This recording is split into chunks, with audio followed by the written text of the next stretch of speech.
La perspective, même si elle existe à l'état expérimental au Moyen Âge, la perspective fut réellement utilisée et mise au point à la Renaissance, à travers le mécanisme de la camera oscura, la chambre noire, dont le principe est connu depuis l'Antiquité grecque. Les peintres cherchent alors à représenter l'espace et la profondeur avec le plus de réalisme possible.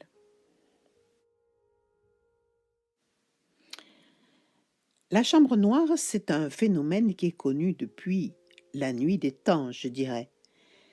Nous l'avons tous observé dans la nature, quand le soleil passe à travers un petit trou dans les nuages.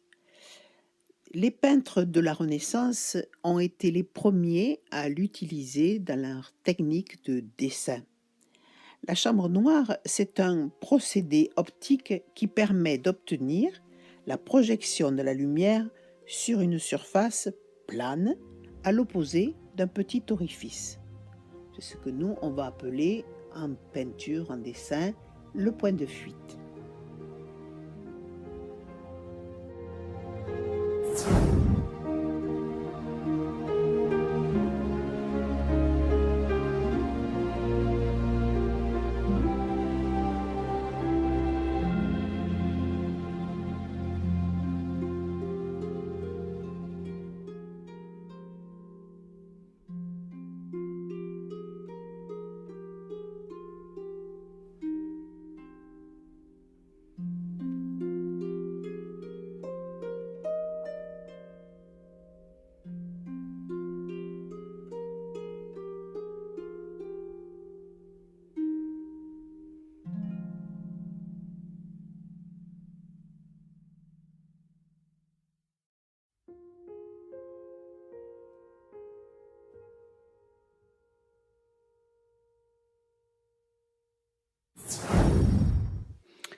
Alors, avant la Renaissance, qu'est-ce qu'il se passait dans les tableaux?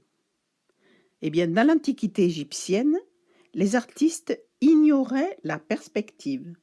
Les personnages étaient représentés de profil, sans profondeur.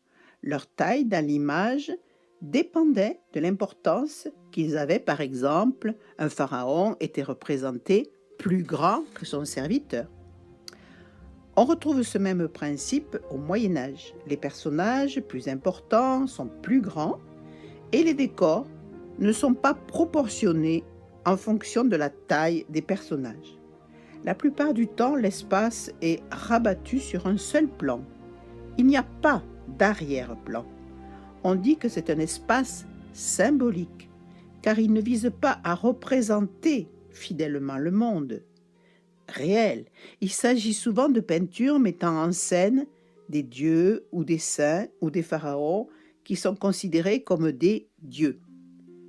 Il faut se rappeler qu'au Moyen Âge, les gens ne savaient pas lire ni écrire. Donc dans les églises, toute cette peinture était faite pour instruire les gens. Donc on n'avait pas besoin de représenter le réel.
Voilà les amis, vous avez appris une nouvelle technique de dessin. Cela pourra vous servir le jour de l'examen du DNB. Donc, je pense beaucoup à vous, je vous souhaite bon courage et n'hésitez pas à revoir toutes ces vidéos que je fais pour vous. C'est une très bonne façon de réviser votre DNB. Allez, à une autre fois!